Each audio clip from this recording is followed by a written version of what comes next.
Olá você que nos acompanha, esse é o seu jornal antijurídico especial Capitol Hill e abolicionismo penal, para falar sobre abolicionismo penal e o que rolou lá nos Estados Unidos em janeiro desse ano, quando uma multidão de apoiadores do Donald Trump atacaram e invadiram o Congresso, depois que o Trump praticamente convocou eles a fazerem isso sob a alegação de que as eleições tinham sido roubadas e de que, aspas, eles precisavam lutar como o diabo, seja lá o que isso signifique. Daí, o que se desenrolou foi esse show de horror que você está vendo. Tinham neonazistas, supremacistas brancos, os Proud Boys, lunáticos do QAnon e muitos veteranos de guerra e policiais que estavam de folga. Eles agrediram advogados, jornalistas, funcionários, invadiram os escritórios para fazer selfies e tudo que não destruíram tentaram levar para casa. Nesse programa aqui eu não vou entrar nos detalhes do porquê e como esse ataque todo aconteceu. Eu só estou dando essa introdução e mostrando essas imagens para ter certeza de que você tá ligado do que eu estou falando. E agora, antes de começar de fato a falar sobre o tema do vídeo, só queria deixar registrada entre nós a minha decepção e a minha inocência quanto às expectativas que eu tinha no decorrer dessa invasão. Eu já assisti muitos filmes hollywoodianos de ação, de aventura, e isso me fez acreditar de coração que atacar o Congresso deles era uma missão impossível. Essa era a minha expectativa. E acontece que a realidade é que sequer os vidros das janelas eram a prova de bala. Tipo, teve gente que entrou literalmente pela janela. Na minha cabeça, gente, eu falo isso sem medo de passar vergonha, viu? Eu imaginava que dentro desse congresso aí tinham várias equipes da SWAT escondidas em bunkers.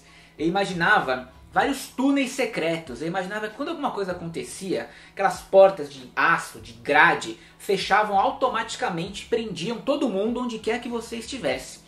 Eu imaginava uns alarmes sonoros que estouravam seu tímpano. Eu imaginava uns gases que saíam do ar-condicionado e todo mundo desmaiava. Eu imaginava uns lasers, snipers, helicópteros estacionados prontos para levar todo mundo para o Alasca, em outros bunkers secretos do Alasca e tal. Nada disso aconteceu. Então eu nem preciso dizer a minha frustração quando eu vi essa turma aí entrando no Congresso pela porta da frente e pelas janelas também. Sempre bom frisar a parte das janelas. Muitos deles armados, vestindo roupas e símbolos nazistas, ameaçando geral e batendo nos poucos policiais que estavam por lá e que claramente não botavam fé no que estava acontecendo e muito menos estavam preparados para impedir esse ataque. Dito tudo isso, o que essa história toda tem a ver de alguma forma com o abolicionismo penal? São várias coisas que a gente consegue linkar com o abolicionismo. E a primeira delas é que quando essa invasão aconteceu, eu li vários comentários no Twitter, lá da gringa, de críticos do abolicionismo, dizendo que sem polícia, quem é que ia defender o Congresso?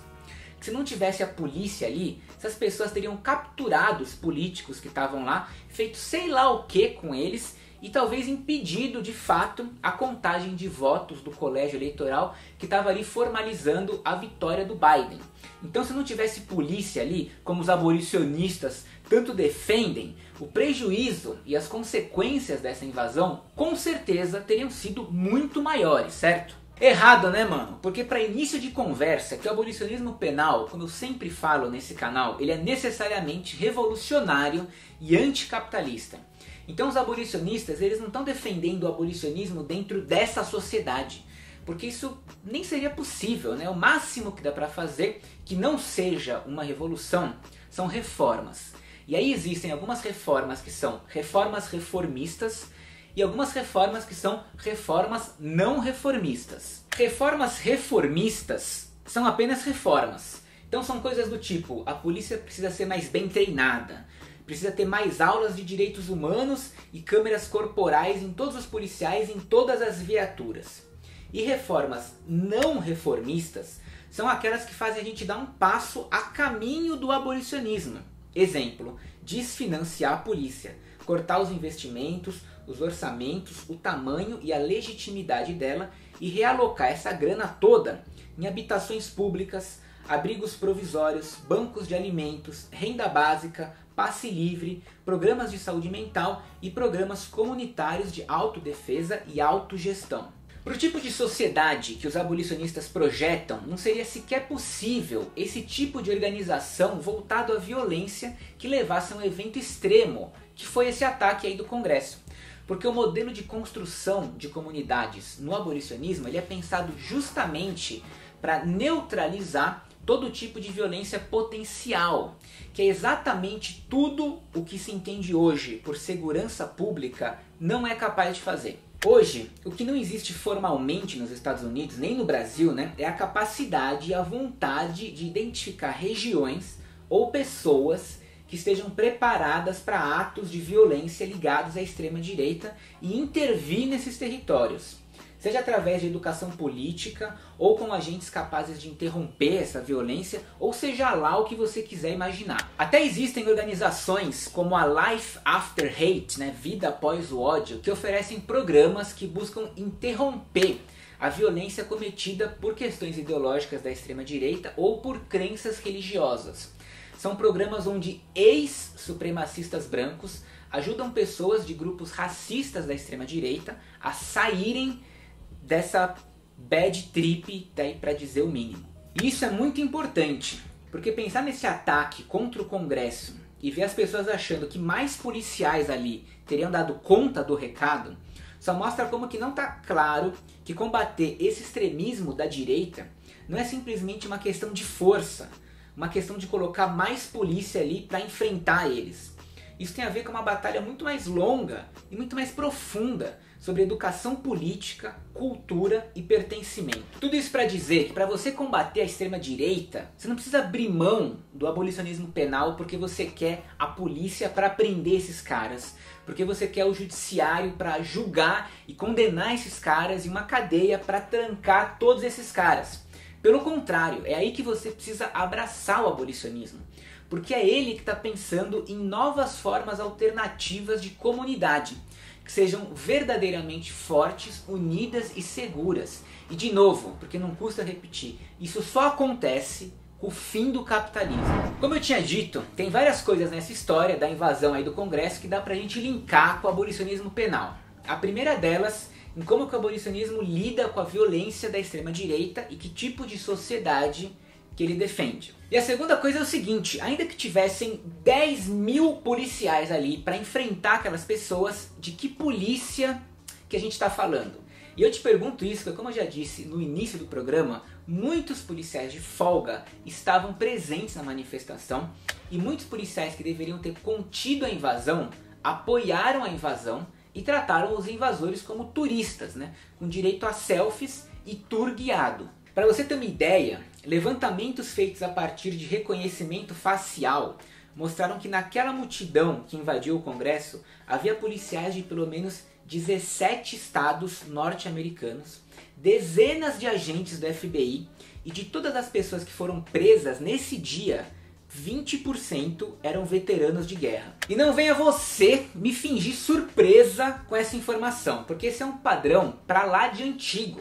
Na verdade, desde que a polícia é polícia, desse conluio entre polícia, vigilantes, supremacistas brancos e extrema-direita. No Brasil não é diferente. E se isso tivesse acontecido em Brasília, eu imagino que teria sido de uma forma bem parecida. Porque se liga só, um estudo feito pelo Fórum Brasileiro de Segurança Pública revelou que 41% dos policiais militares de baixa patente são bolsonaristas e interagem com frequência em páginas e grupos bolsonaristas. E desses 41%, 12% apoiam nas redes sociais o fechamento do Congresso e do STF. E só esses 12% aí representam 95 mil policiais. 95 mil policiais militares que estariam apoiando uma cena dessa que aconteceu nos Estados Unidos se acontecesse no Brasil. Isso se não estivessem colaborando fisicamente lá no meio. E agora mais uma coisa, pensa o seguinte, as autoridades policiais, elas sabiam do discurso do Trump jogando lenha na fogueira para as pessoas invadirem o Congresso. E elas sabiam que as pessoas estavam de fato caminhando até o Congresso. Quando vai rolar qualquer manifestação, seja nos Estados Unidos ou no Brasil, a polícia fica sabendo, né, e ela realiza várias avaliações de ameaça.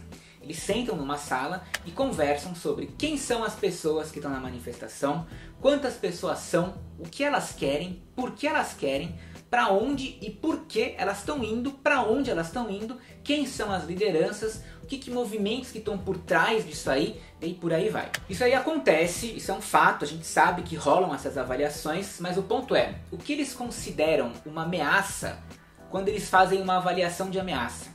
Ainda mais quando a gente sabe que para a polícia a ameaça tem cor, tem endereço e tem ideologia. Nesse dia da invasão aí, por exemplo, dos 2.000 policiais que trabalham no Congresso, só 500 estavam presentes durante o ataque. Mesmo com o discurso do Trump rolando e chamando as pessoas para invadirem o Congresso, eles nem se deram ao trabalho de convocar todo o efetivo que eles tinham disponível para defender o prédio. Então veja só você, isso não é uma falha na segurança, isso simplesmente faz parte de uma cultura de longa data da polícia que não vê a extrema-direita como uma ameaça. E essencialmente porque a extrema-direita faz parte do próprio sistema penal, assim como juízes, promotores e militares. Isso fica escancarado quando você compara o aparato policial e militar quando ocorreram manifestações do Black Lives Matter e o aparato policial e militar quando ocorreu essa invasão aí da extrema-direita. E tem mais, essa polícia do Congresso, só essa polícia aí que cuida só do prédio do Congresso, tem um orçamento anual de $500 bilhão. Então assim, grana para contratar agentes, treinar, comprar armas, bombas, tanques, tudo que a gente vê nos filmes, grana tem de sobra.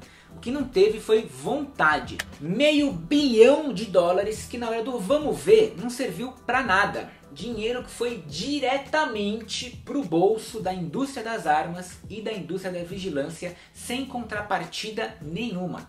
Como é que você gasta $500 bilhão só com uma polícia que cuida só de um prédio para na hora do vamos ver as pessoas entrarem até pela janela? Para encerrar, um dos desfechos dessa história toda, um dos resumos da ópera, é que após essa invasão, o chefe da polícia do Congresso renunciou e no seu lugar foi nomeada uma policial mulher negra, Yoganda Pittman. Sabe o que isso significa? Nada. Isso se chama reforma reformista. Trocar um policial branco por uma policial negra. Isso de fato apazigua aí os ânimos de muita gente, mas mantém o objetivo da polícia: prender, matar pobres e negros. Só que agora com uma mulher negra no comando. É tipo quando Afeganistão, Iraque, Síria, Somália, Líbia e Iêmen foram bombardeados durante o governo Obama, sabe? Mudou. Foi o primeiro presidente negro norte-americano, histórico. Mas foi a mesma bomba que continuou caindo na cabeça deles. Isso de trocar um comandante por outro da polícia não muda em nada a missão histórica dessa instituição. Promover aí umas mudanças na cadeia de comando em momentos isolados e singulares não afeta em nada o racismo. Pode até ser tentador a gente acreditar que mais negros na polícia tornará necessariamente a polícia menos racista. Mas isso, gente, é um mito liberal. Colocar mais negros no comando de uma estrutura violenta e racista não torna essa estrutura melhor, mais segura ou mais igualitária.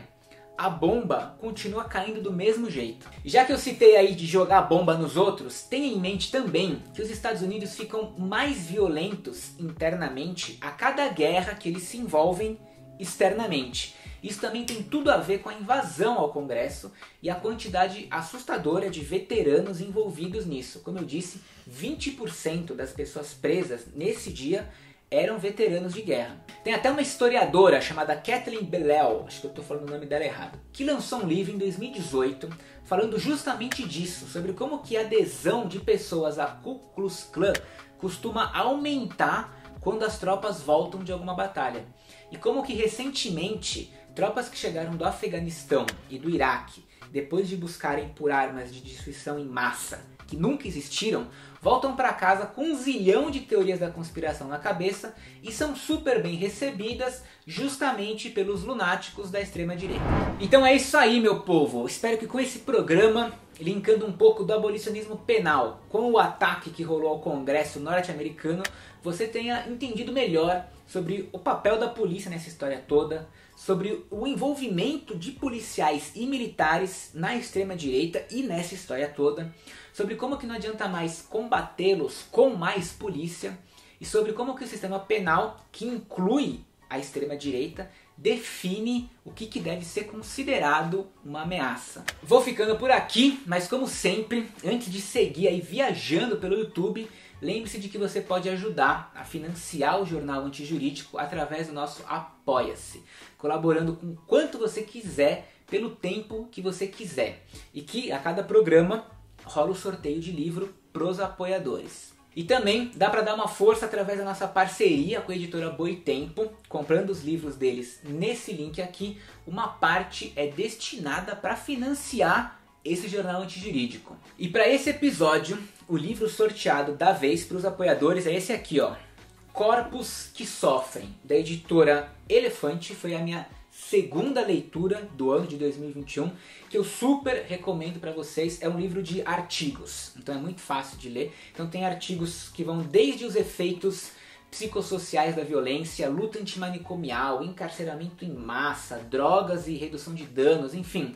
Só assunto massa que, se você gosta do Jornal Antijurídico, você certamente vai gostar desse livro aqui também. O sorteio rola lá no meu Instagram, mas se você ganhar, eu vou entrar em contato. Portanto, boa sorte, valeu, falou e até semana que vem.